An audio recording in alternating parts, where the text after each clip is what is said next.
I flew across the country for my dad's retirement party, but they didn't let me in because it was family only. I didn't make a scene. I just wrote this letter. 3 days later, I woke up to 53 missed calls. It's funny how the brain fills in blanks. Like when you fly across the country for a man who helped raise you, believing deep down that he must have meant to invite you. That there must have been a mistake, typo, a missed email, a last-minute change of plans. He forgot to tell you about something. Anything but the truth you don't want to face. I landed that morning, still jet-lagged, in a city that didn't feel like home anymore.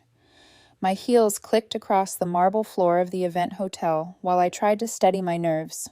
I'd picked out a simple dress, brought a tasteful bottle of scotch, and tucked a card into an envelope I hadn't sealed yet. The envelope also contained a check that I hadn't told anyone about, not even my therapist. I had been preparing myself to feel out of place. What I wasn't prepared for was not being allowed in at all. The receptionist smiled politely. Too politely. That kind of forced customer service smile people use when they're about to ruin your afternoon. Name? Eva Carter, I said, smoothing down my dress. I'm here for the retirement party. Daniel Carter. Her eyes flicked down the list on the clipboard, scrolled again, then she frowned. I don't see you on the list. I blinked. Sorry, it's probably under family. I'm his daughter. Her mouth opened, then closed again. Right, of course. Just a moment. She tapped her headset and mumbled something I couldn't hear. Then she looked at me again, all compassion and discomfort. Someone will come speak to you. That was the first red flag. But you know what they say, love is blind and sometimes dumb as hell. So I stood there, awkward and smiling, while guests breezed past me in designer suits and cocktail dresses. A woman in a glittery gown walked by, holding a balloon bouquet that said Bon Voyage. I stood there holding my scotch and my envelope like a kid who'd showed up to the wrong birthday party. Then a hotel staff member appeared and asked me to follow him. I thought I was being taken inside. Instead, I was led to a private hallway behind the ballroom where my father, my brother Rob, and his wife, well, the wife, not my stepmother, let's not get carried away, were waiting. My father's arms were crossed. Rob looked like he had just sucked a lemon. And the wife was pretending to check her phone, like maybe she could text her way out of being complicit. I laughed, because of course I did. What else are you supposed to do when your own family gives you the "we need to talk" face, like you're the one who's ruined everything? Oh, hi, I said. Is this the VIP entrance or... Dad didn't even crack a smile. Ava, this is a private event. It's for family. I stared at him. You know I'm your daughter, right? Unless there's been some Maury-level reveal I missed. Rob rolled his eyes. Don't make a scene. I looked down at the gift bag in my hand, the neat little card sticking out of the envelope, and then back up at the people who were supposed to love me. You invited the Hendersons, I said. They live 2 doors down and once tried to sue us over a tree root. It's about chosen family, Dad said quietly. There was the phrase that launches 1,000 therapy bills. I flew across the country, I said, still hoping idiotically that someone would stop this, that someone would say, Ava, this is a misunderstanding. Come in. Have some shrimp cocktail. But they didn't. You made your choices, Dad said. We wanted tonight to be peaceful. Peaceful as an Eva-free. Rob looked smug. His wife offered me a half-apology smile, like, sorry you weren't cool enough to make the cut. And that was it. I stood there in heels that were starting to pinch and said nothing. Because what do you say to a father who uninvites you from his life but still thinks he deserves your respect? I could have shouted. I could have demanded a reason. I could have flung the gift bag at Rob's face just to see if his man bun cushioned the blow, but I didn't. I walked out without looking back, past the lobby, past the bartender setting up champagne flutes. I passed the cardboard cutout of my dad holding a fishing rod next to the sign that said, "The adventure begins." And I found a cafe down the street where I could sit without anyone expecting me to smile. I didn't even order coffee, just sat at a corner table, pulled out the envelope, and stared at the check inside. I had written it 2 nights ago. Enough money to cover a luxury cruise. Enough to say, despite everything, I still care. I hadn't sealed it because I wasn't sure I was ready to give it to him. Well, that decision was made for me. I pulled out a pen from my bag, uncapped it, and wrote "Void" in large black letters across the check. Then I flipped over a napkin and started writing. No plan, no outline, just the kind of honesty you can only write when you finally run out of energy to pretend it didn't matter. What the letter said wasn't important. What mattered was that for the first time in years, I wasn't trying to earn a seat at a table where I was never truly welcome. I wasn't family, remember? Just the girl standing outside the ballroom, holding the door open for other people's happiness. But I wasn't crying, not anymore. I was writing. And for the first time in a very long time, I knew exactly how this story would end. There's a moment after a betrayal where your body reacts before your brain catches up. For me, it happened the second I wrote void across the check. My hands were steady, which was weird considering my stomach felt like it had just fallen through the floor and landed somewhere near baggage claim at the airport. I sat there in that cafe, pen in hand, staring at the word like it was more than just ink, like it was a spell or a confession, or maybe a severed lifeline finally snipped. Because let's be honest, I hadn't just voided a check, I'd voided a relationship. The kind of relationship that some people might glamorize in Hallmark movies, but in reality, it had all the warmth of a tax audit and all the consistency of a toddler's mood. But to understand why it hurt so much, you'd have to rewind. Not all the way back, just far enough to see how love works in my family. It's like a vending machine.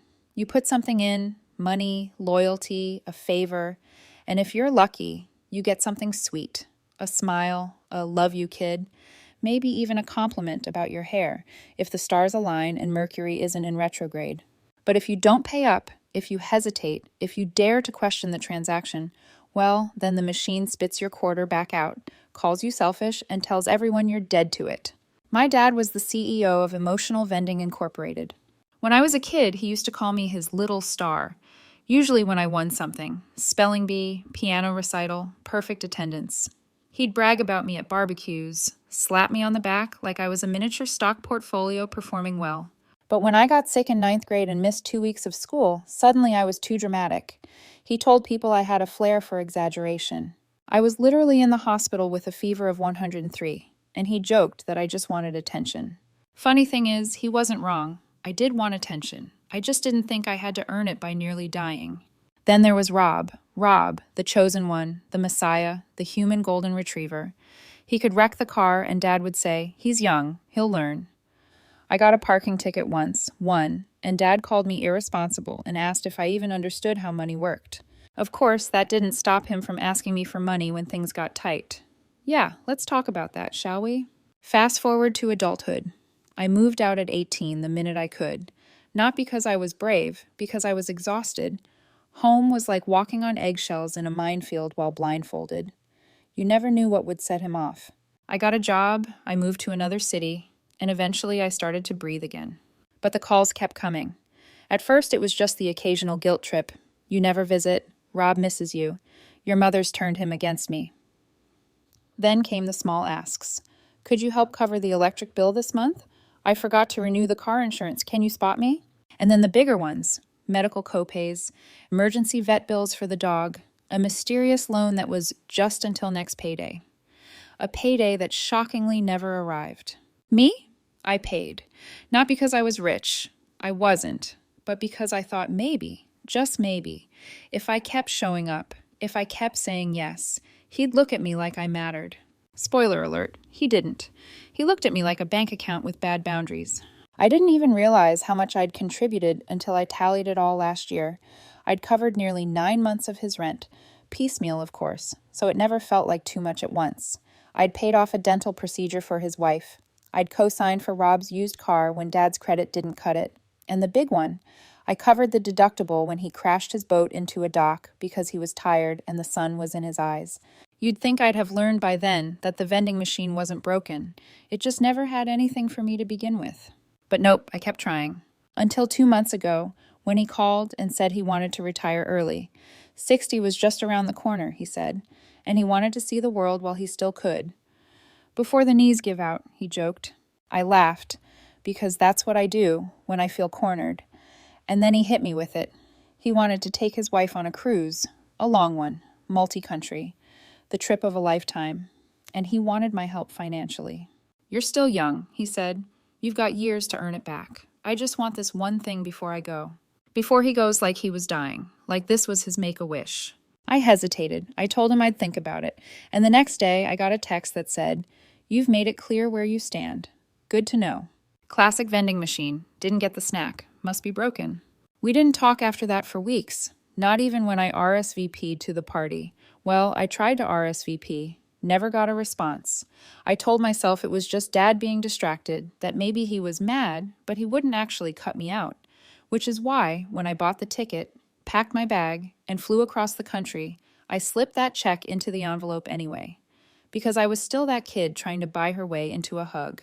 But that hallway scene, that moment when he looked me dead in the eyes and said, "This is family only," it finally broke something in me, not like a plate shattering, more like a slow, quiet crack that had been there for years, finally splitting all the way through.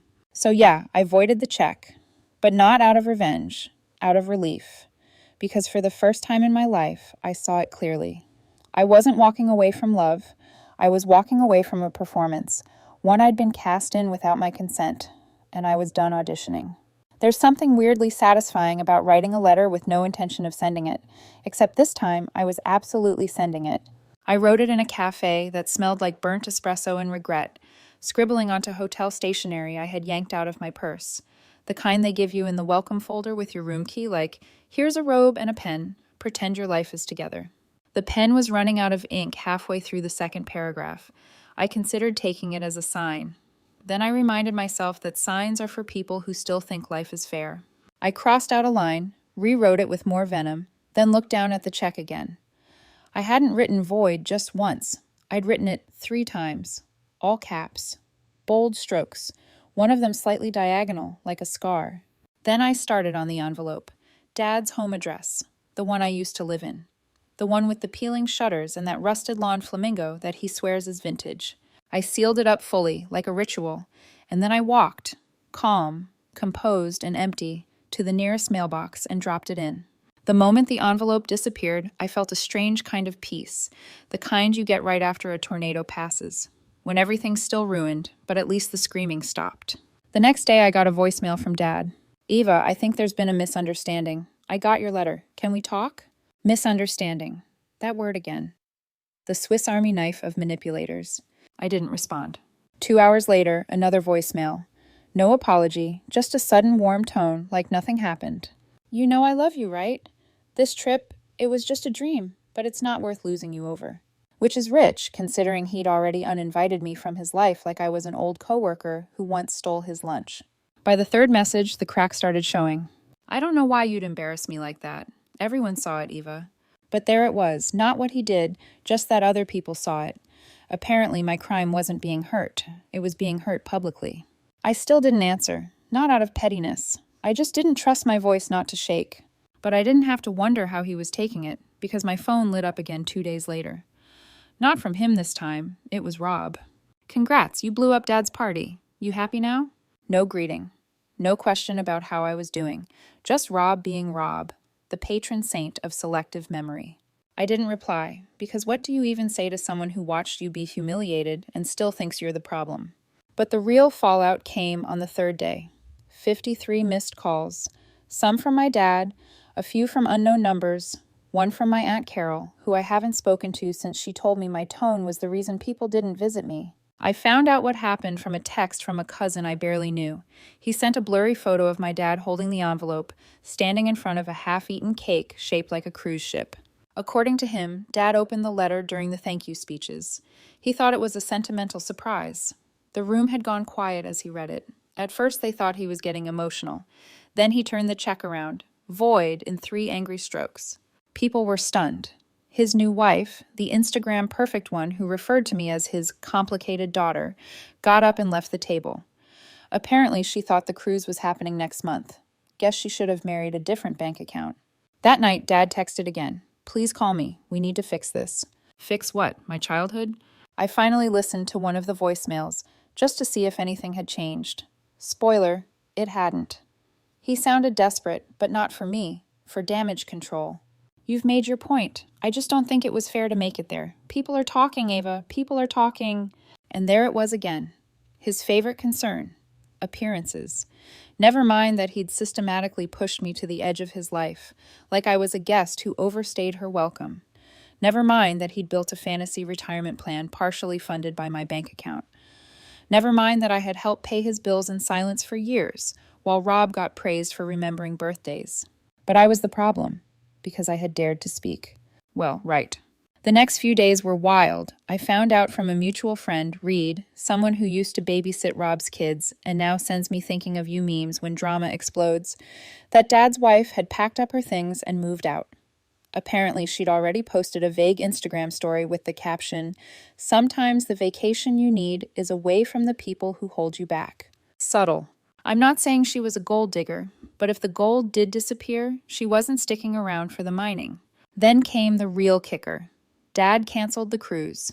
No dramatic announcement, no apology, just a quiet cancellation and a frantic attempt to apply for a new job. Because, as it turns out, when you burn bridges with the one person secretly holding your financial scaffolding together, things collapse fast. I didn't even have to lift a finger. Just one pen, one napkin, one envelope, and suddenly, the man who told me I wasn't family was dealing with the consequences of not having one. The irony? I would have given him the check.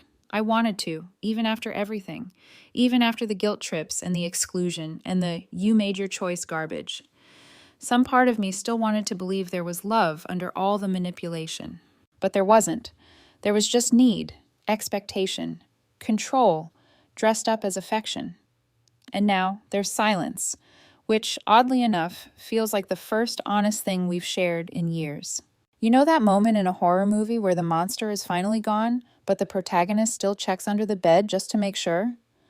That was me, staring at my phone.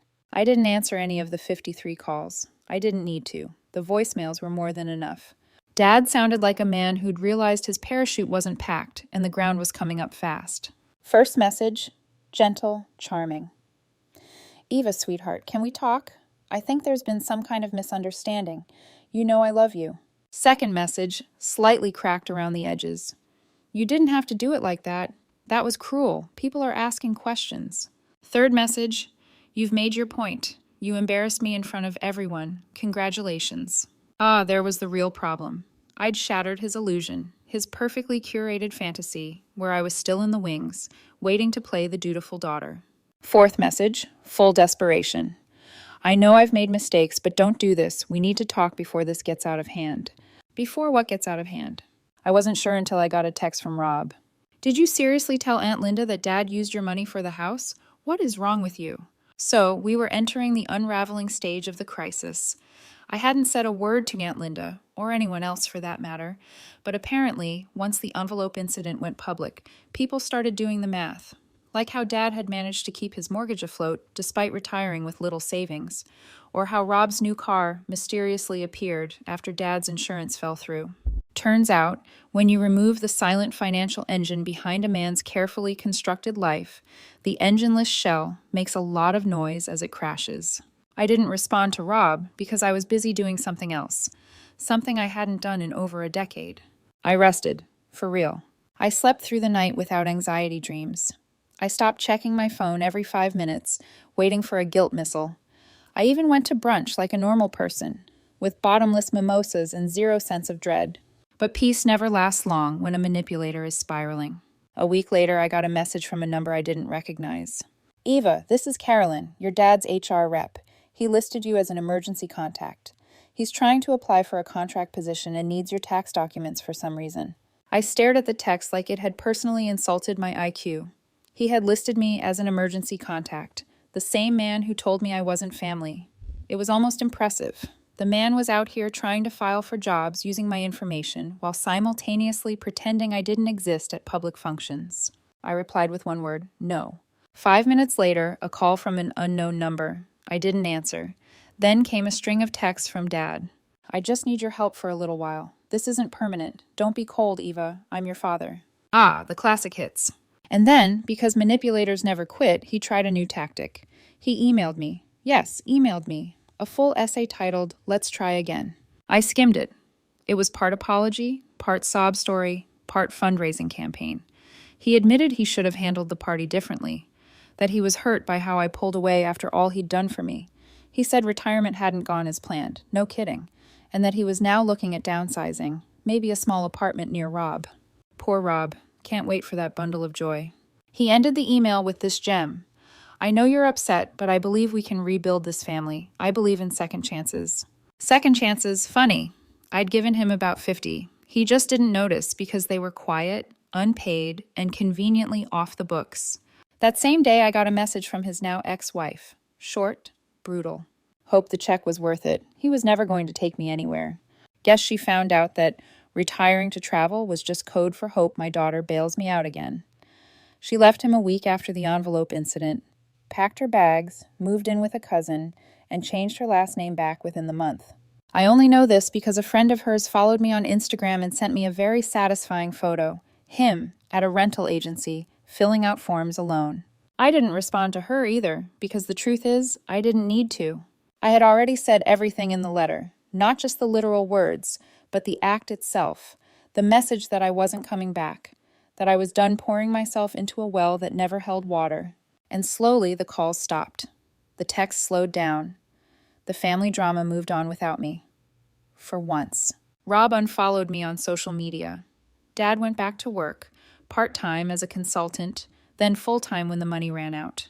No more retirement, no cruise, no tropical Instagram posts with cute captions like, "Living our best life." Instead, silence and peace. I thought I'd feel guilty. I really did. But instead, I felt free. Like I'd finally closed the book on a story that never had a proper ending. One I kept rereading, hoping the characters would suddenly change. The dialogue would improve. The plot would make sense. But sometimes the only satisfying ending is walking away from the book entirely. Now I'm building something different. My own life. My own peace. No more surprise emergencies. No more guilt-laced favors. No more family-only events where I'm the ghost in the corner, holding a gift no one wants. Just me. And that, my friend, is more than enough. Final scene. I sat on my balcony, sipping coffee, watching the sky turn orange over the skyline. My phone buzzed once. Just once. Dad's name. One last try. I let it ring. Then I did the most satisfying thing I've done in years. I deleted his contact, blocked the number, and leaned back in my chair, smiling into the wind like someone who had finally stopped knocking on a locked door. So, was I wrong? Was I cruel for sending that letter? For voiding the check? For refusing to play the dutiful daughter one last time? Or was that the only way to finally break free from a lifetime of emotional debt? I'm not saying I handled it perfectly, but I did what I had to do to protect my sanity. What would you have done? Would you have sent the check anyway? Confronted him in the ballroom? Walked away in silence? Let me know in the comments. I really want to hear your take on it. And if you want more stories with twists, drama, and quiet revenge, don't forget to hit that subscribe button.